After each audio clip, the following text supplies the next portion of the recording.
아멘. 마태복음 24장 1절에서 2절. 예수님은 성전이 돌 하나도 돌 위에 남지 않고 모두 파괴될 것을 예언했습니다. 성전 파괴에 대한 예언은 제자들에게 두 가지 질문을 가져왔습니다. 하나는 언제 이런 일들이 일어날 것인가 하는 질문이지요. 즉 다시 말해서 성전이 언제 완전히 파괴될 것인가 하는 질문입니다. 다른 질문은 주님의 재림과 세상의 종말에 어떤 징조가 있느냐 하는 질문이지요. 사람은 시간과 관련된 징조에 관심이 많습니다. 제자들은 예루살렘 성전의 파괴가 곧 세상의 종말이라고 하는 생각을 가지게 되었습니다. 그래서 언제 종말이 오며 그 종말과 관련된 징조가 무엇이냐라고 질문하고 있는 것입니다. 이 질문은 여러분과 저의 질문일 수도 있을 것이지요. 우리는 항상 언제라 하는 것에 관심이 많기 때문에 그렇습니다. 예수님은 제자들의 잘못된 믿음에 대하여 고쳐줄 필요가 있었던 것 같아요.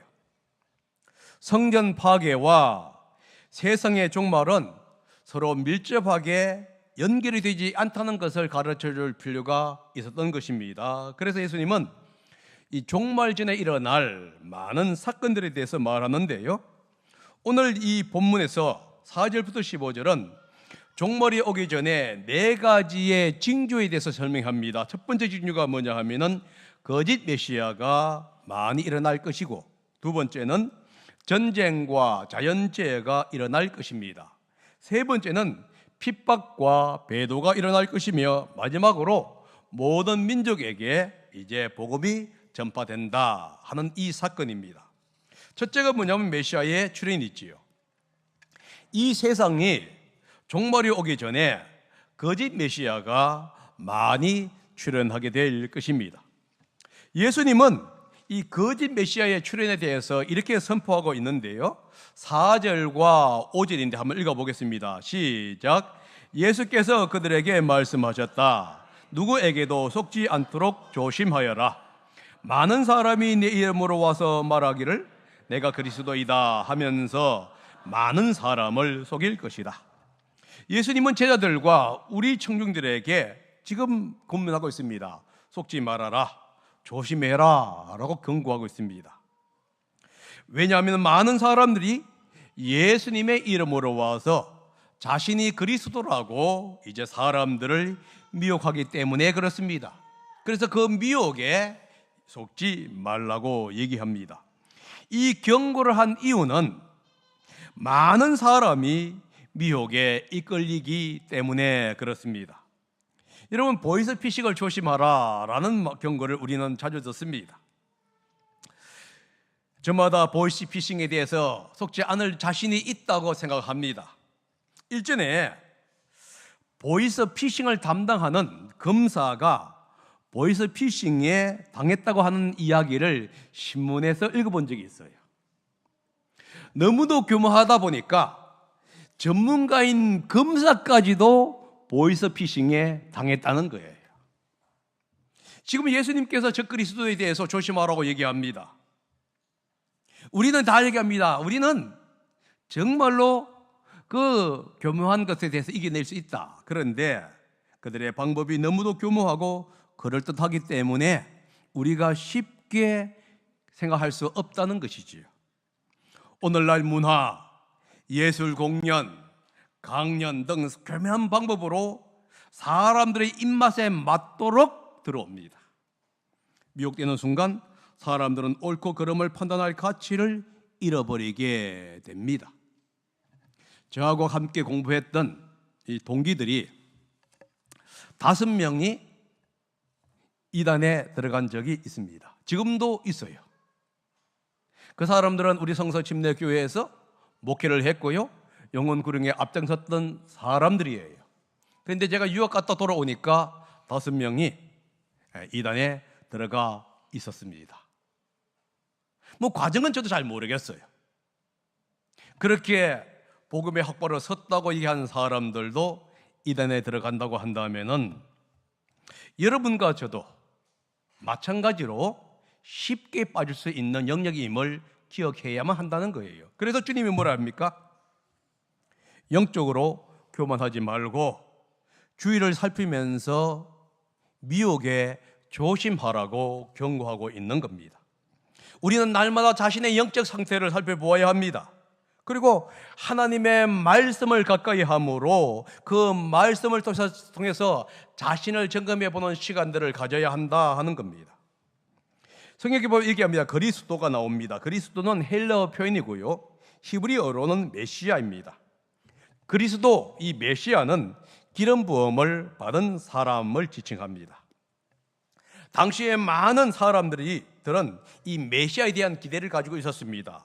왜냐하면 그들은 로마에 압제하여 있었기 때문에 그렇습니다. 그래서 이 메시아가 나타나면은 로마의 압제나 핍박에서 벗어날 것이라 하는 그 희망을 가지고 그들이 메시아를 기다린 거예요.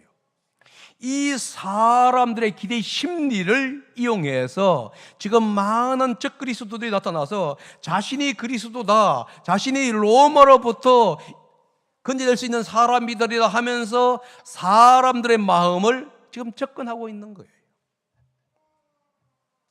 요한 1서 2장 18절에 보게 되면은 마지막 때가 되면은 적그리스도가 나타날 것을 예언하면서 지금 많은 적그리스도들이 일어났다라고 선언합니다. 요한 1서 2장 18절을 보겠습니다. 시작. 어린이 여러분 때입니다. 여러분이 그리스도의 적대자가 올 것이라는 말을 들은 것과 같이 지금 그리스도의 적대자가 많이 생겼습니다. 그래서 우리는 지금이 마지막 때임을 압니다. 여러분, 예수님이 적그리스도가 일어날 것을 예언했는데 요한은 뭐라고 하고 있냐면 많은 적그리스도들이, 복수입니다, 이미 일어났다라고 얘기해요. 물론 요한 1서에서 말하고 있는 이 적그리스도들은 거짓 선생들 혹은 이단들을 얘기합니다. 예수님이 십자가에 죽으신 후에 약 60년이 되지 않은 시점에 많은 적그리스도들이 이미 출현했다라는 거예요.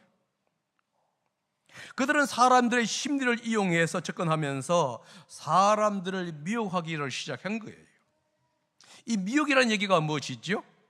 잘못된 길로 인도하면서 방황하게 만드는 것을 가리켜서 미혹입니다.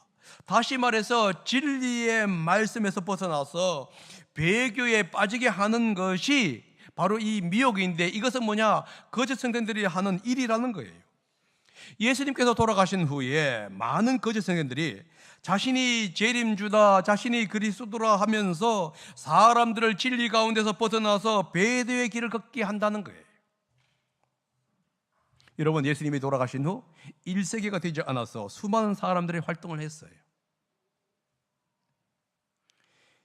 1세기 이후부터 지금까지 거짓 그리스도의 출현과 활동은 점점점 빈번해지지요. 그런데 그들의 출현이 세상에 종말을 의미하지 않는다는 사실을 기억해야 합니다. 오히려 종말을 알리는 전조에 불과할 뿐입니다.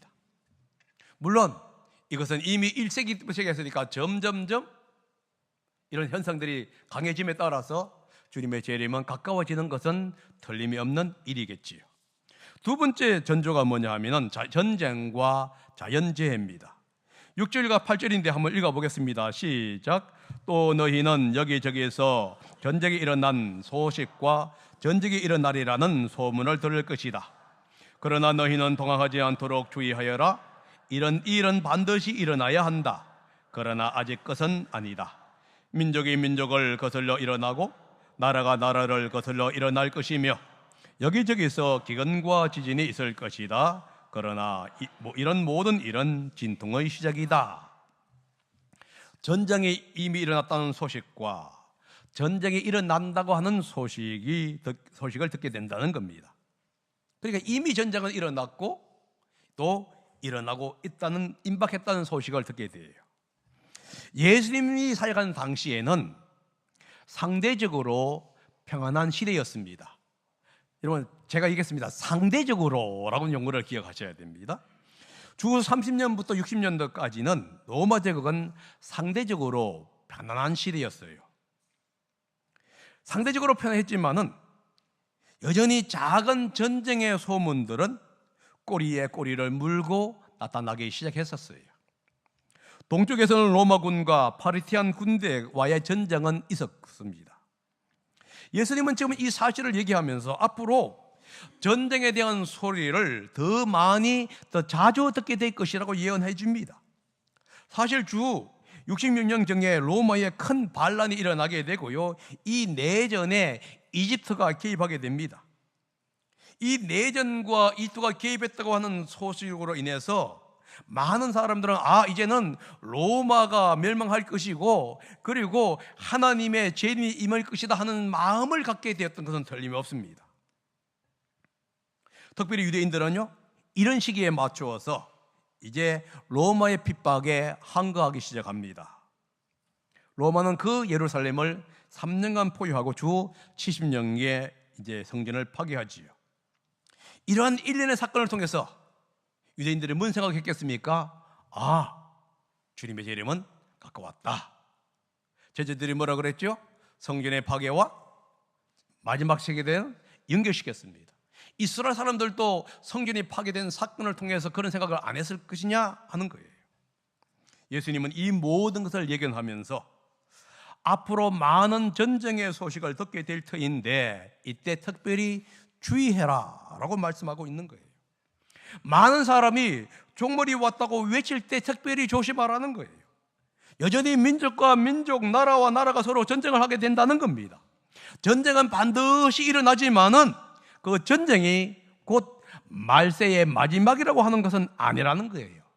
단지 그 전쟁의 소리가 말세를 알리는 시작일 뿐이다. 여러분, 사실 세상은 끊임없는 전쟁에 휘말려 왔지요. 이 세상에 존재하는 이후에 지금까지 전쟁에 대한 소문은 끊임없이 들려옵니다. 최근에는 소련과 우크라이나의 전쟁이 있고 이스라엘과 팔레스타인의 전쟁이 일어납니다. 이 전쟁의 소리가 들릴 때마다 우리는 말세에 대해서 설명할 수 있게 되고요, 또 어쩌면 왔다고 얘기할 수도 있습니다. 그건 틀림이 없어요. 그런데 이것이 곧 종말을 얘기하는 것이냐 하는 것에서는 성경은 뭐라고 있느냐? 서막일 뿐이다 라고 얘기하는 거예요. 그러니까 전쟁이 결정적인 종말에 대한 증거는 안 된다는 것이에요. 거짓 선지자가 나타난다는 것, 거짓 적그리스도들이 나타나는 것 자체가 종말에 대한 직접적인 근거가 되지 않는다 하는 겁니다. 전쟁 외에도 전 세계는 기근과 식량 부족으로 허덕입니다. 자연재해로 인해서 전 세계는 고통을 겪고 있지요. 지진, 역변, 코로나와 같은 역병, 우박, 쓰나미, 그리고 여러 저기에서 자연재해가 많이 일어남으로 인해서 고통을 겪고 있습니다. 특별히 이상기온으로 인해서 산림은 파괴되고 있고요, 북극과 남극에 이 얼음 빙하는 녹기 시작합니다. 그러다 보니까 수온이 올라가게 되다 보니까 전쟁은 이 수온의 높은 것으로 인해서 아우성을 치고 있는 것도 설림이 없어요. 기근과 식량 부족, 이상기온과 같은 자연재해가 인간뿐만 아니라 자연계에도 몸살을 앓고 있고 탄식하게 만드는 것도 사실입니다. 대한민국만 해도 과거에는 화산 폭발이나 지진에서 자유롭다고 얘기했습니다. 그런데 지금 어느 누구도 자유롭다고 얘기하지 않아요. 가끔씩 지진이 일어나고 있는 것도 사실이고요, 화산 폭발의 징후가 지금 백두산에서 있다 하는 것도 통설로 나타나고 있습니다. 폭풍, 폭우, 쓰나미와 같은 재앙도 일어날 가능성은 여전히 있는 것이고요. 여러분, 전 세계는 항상 자연재해의 위협 아래 놓여 있었고 또 놓여 있다 하는 겁니다. 그런데 이러한 징조들은 마지막 날의 시작을 알리는 징조이지만은 종말 자체가 아니라는 거예요. 8절에 이렇게 얘기합니다. 이러한 현상들은 진통의 시작이다. 진통의 시작이란 게 뭐지요? 산모가 출산이 가까워질 때에 시작되는 진통을 말을 합니다. 산모의 진통이 강해지면 강해질수록 출산은 가까워지는 것은 틀림이 없어요. 그러나 진통이 곧 출산을 의미하는 것은 아니라고 성경은 얘기하고 있는 것이에요. 진통의 강도가 강하면 강할수록 고통은 더해지는 것은 틀림이 없습니다. 성경은 이렇게 얘기하고 있습니다. 교회에 대한 핍박도 점점점 많아지고 강해진다. 어디에 있습니까? 9절과 12절입니다. 한번 읽어봅니다. 시작. 그때의 사람들이 너희를 환난에 넘겨줄 것이며 너희를 죽일 것이다. 또 너희는 내 이름 때문에 모든 민족에게 미움을 받을 것이다. 또 많은 사람이 걸려서 넘어질 것이요 서로 넘겨주고 서로 미워할 것이다. 또 거짓 예언자들이 많이 일어나서 많은 사람을 흘릴 것이고 그리고 불법이 성하여 많은 사람의 사랑이 식을 것이다. 교회는 세상에 복음을 전해줍니다. 그러나 세상은 복음을 전해준 교회에게 대하여 미워하게 되고 오히려 박해와 또 핍박을 하고 심지어 죽이게 될 것이다 라고 얘기하는 거예요.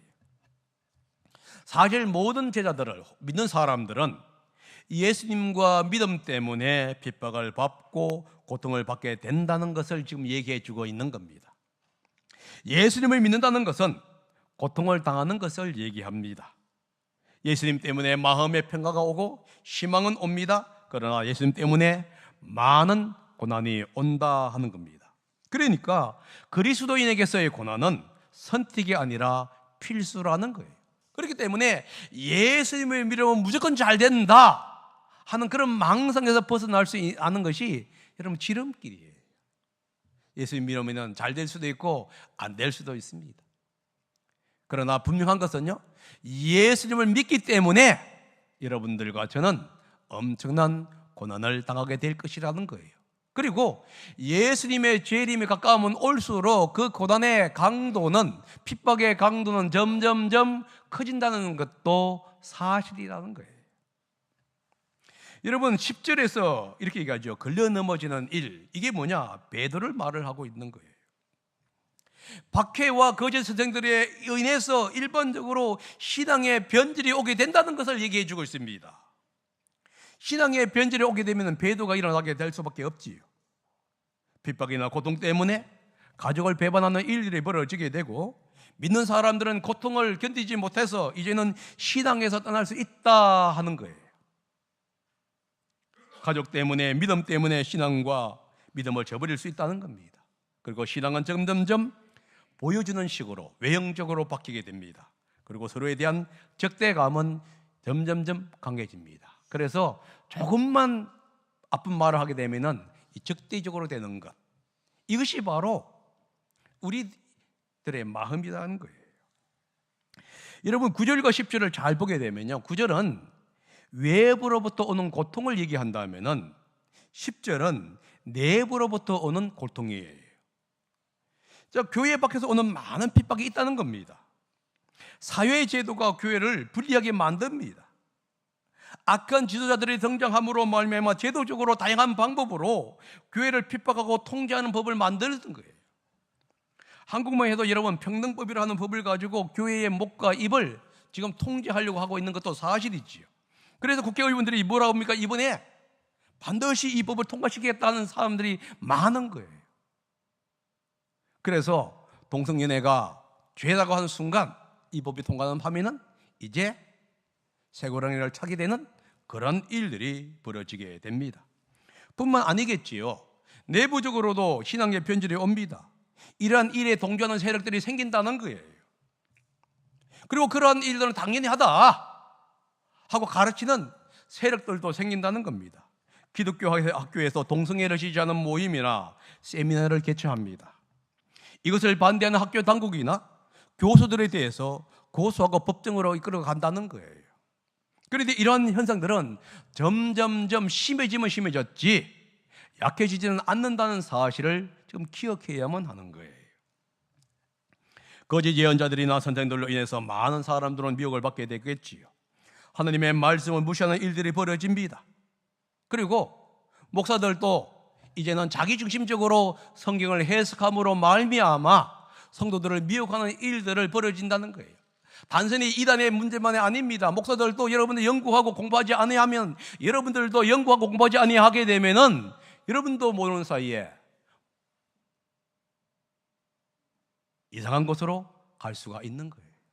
그래서 목사와 성도들은 함께 하나님의 말씀을 연구하면서 말씀에 올바로 설 수 있는 준비를 해야 한다 하는 겁니다.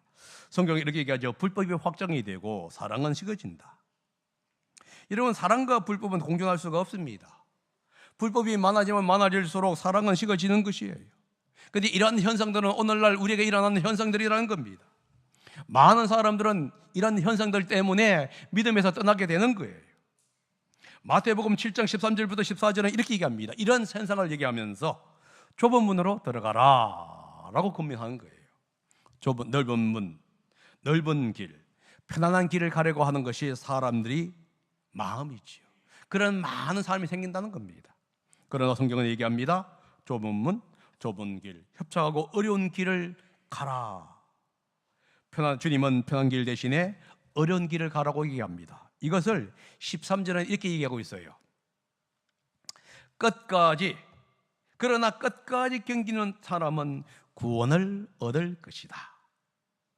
다시 말해서 끝까지 좁은 길, 좁은 문으로 가는 사람은 구원을 얻게 된다라고 얘기하는 거예요. 여러분, 예수 믿는다는 것은 좁은 문으로 들어가는 것이에요. 우리가 넓은 문으로 가는 것이 아닙니다. 그러므로 여러분, 내 자신이 조금 불편하더라도 그 길을 걸어가야 돼요. 다른 사람을 배려해 줘야 한다 하는 겁니다. 핍박과 배도가 번성하는 가운데 또한 복음 전파도 이제 활발하게 전개될 겁니다. 이 말세에 나타난 네 번째 징조가 뭐냐면 복음 전파인데요. 14절입니다. 한번 읽어봅니다. 시작. 이 하늘 나라의 복음이 온 땅에 전파되어서 모든 민족에게 증언될 것이다. 그때에야 저같이 올 것이다. 지금 하늘나라의 복음이 전파된다고 얘기하고 있죠. 모든 민족에게 전파가 됩니다. 복음이 전파되면 끝이 오지요. 이 세상에 종말이 옵니다. 현 시대는 방송 매체, 스마트폰, 유튜브를 통해서 복음이 급속도로 전파가 돼요. 우리는 이 방송, 유튜브라든가 스마트폰에 대해서 부정적인 것을 얘기하는데, 부정적인 것만 있는 것이 아니라 복음 전파에도 엄청나게 사용되고 있다는 것도 사실이에요. 과거에는 쉽게 접근할 수 없는 어려운 지역들, 이제는 쉽게 접근할 수가 있어요. 그러다 보니까 복음은 과거보다 보편적으로 전파될 수가 있다 하는 겁니다. 여러분, 이 네 가지 징조 중에 첫 세 번째 징조, 거짓 메시아의 출현, 전쟁과 자연재해, 그리고 핍박과 배도는 세상으로부터 오는 현상이지요. 그리스도인들이 어떻게 막을 수 있는 것은 아니에요. 여러분과 제가 어떻게 한다고 해서 막을 수 있는 것은 아닙니다. 나 자신을 보호할지언정, 우리 교회를 보호할지언정, 이런 현상들을 막을 수 있는 것은 아니에요. 그런데 네 번째 징조, 복음 전파는 그리스도인들이 결정할 수 있는 일이다 하는 거예요. 성도들은 이 시대가 끝나기 전에 모든 나라에 복음을 전하고 제자를 삼는 사명을 받았습니다. 이 사명을 우리가 완수해야 한다는 거예요. 여러분, 모든 민족에게 복음이 전파된다는 말은 모든 민족이 회심한다, 예수님을 믿는다, 이런 뜻은 아니에요. 지금 뭘 얘기하고 있냐면 보편적인 복음 전파가 이루어진다 하는 뜻입니다. 모든 사람이 천국 복음을 받아들일 것인지 아니면 천국 복음을 거부할 것인지 결정할 수 있는 기회가 주어진다, 이런 뜻이에요. 모든 사람이 심판주로 오시는 예수님을 받아들일 것인지 아니면 그 예수님을 거부할 것인지를 결정할 수 있는 기회를 갖는다, 이런 뜻입니다. 과거에는 이런 복음의 소식도 듣지 못한 가운데 많은 사람이 이제 죽어갔어요. 그러나 이제는 뭐죠? 세계가 이 스마트폰이라고 하는 것으로 인해서 단일화가 되어 가다 보니까 아무리 먼 것도 이제 스마트폰을 사용할 수 있습니다. 전기가 들어가야죠. 전기가 안 들어가도 이젠 전기를 만드는 문화가 된 것이잖아요. 하나님은 모든 사람에게 스스로 결정할 수 있는 기회를 주고자 했던 것이지요. 그래서 모든 사람은 이제 기회를 갖게 되는 겁니다. 성경은 그것을 갖기 위해 뭐라고 그러자? 모든 민족에게 복음이 전파된다라고 얘기한 거예요. 그 후에 주님의 재림은 이루어집니다. 그러므로 여러분, 이 네 가지의 징조, 메시아의 출현, 전쟁과 자연재해, 핍박과 배도, 그리고 복음에서 이 앞에 있는 세 가지는 예수님의 재림과 직접적으로 관련이 없는데, 복음 전파만큼은 예수님의 재림과 마지막 종말과 직접적으로 관련이 있다라는 거예요. 로마서 11장 25절에서 26절은 예수님이 재림하실 때에 이방 선교가 완성이 되고 모든 이스라엘이 구원을 받게 된다라고 얘기합니다. 한번 읽어봅니다. 시작. 나는 여러분이 이 신비한 비밀을 알기를 바랍니다. 그것은 여러분이 스스로 현명하다고 생각하는 일이 없게 하려는 것입니다. 그 비밀은 이러합니다. 이방 사람의 수가 차 때까지 이스라엘 사람들 가운데 일부가 완고해지는 대로 있으리라는 것과 온 이스라엘이 구원을 받게 되리라는 것입니다. 그것은 성경에 이렇게 기록되어 있는 바와 같습니다.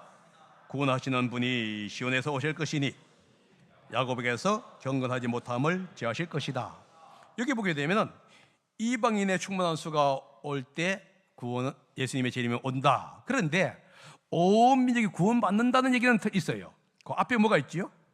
일부는 완고해질 것이다 라고 얘기합니다. 그러니까 예수님의 재림을 보게 되면 온 구원이 받는다는 얘기가 뭐냐면은 모든 이스라엘 사람 한 사람이 다 예수님을 믿고 구원받는다는 얘기가 아니에요. 전반적으로 말을 했을 때에 민족적인 구원은 일어나지만은, 그러나 민족적인 구원을 일어났는데도 불구하고 여전히 예수 그리스도를 부인하는 사람들은 있다는 거예요. 그래서 일반적인 보편적인 얘기를 해주고 있습니다. 여러분, 주님이 재림이 가까워짐에 따라서 복음 전파가 확정이 됐지요. 이방 사회에 복음이 침투해 들어갑니다. 그 결과 많은 이방인들도 복음을 접하게 됩니다. 그러나 또한 일부도 그것을 또 많은 사람들도 거절하겠지요. 그래서 그 가운데 이방인의 충분한 수가 딱 차게 되면은 그때 주님은 재림하게 되는 거예요. 그때가 언제있냐? 그것은 우리가 알 수 없고요, 하나님은 알 수 있는 셈법입니다. 결론이죠. 마지막 시대가 오게 되면 네 가지의 현상이 일어납니다.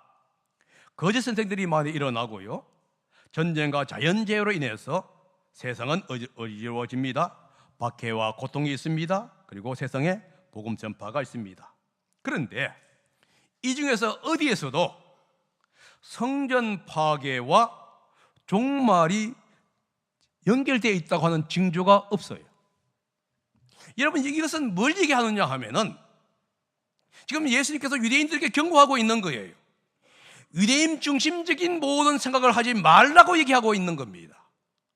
이것은 우리 그리스도인에게도 동일하게 적용이 됩니다. 그래서 저부터 시작해서 여러분들이 우리 중심으로 판단하지 말라고 하는 거예요.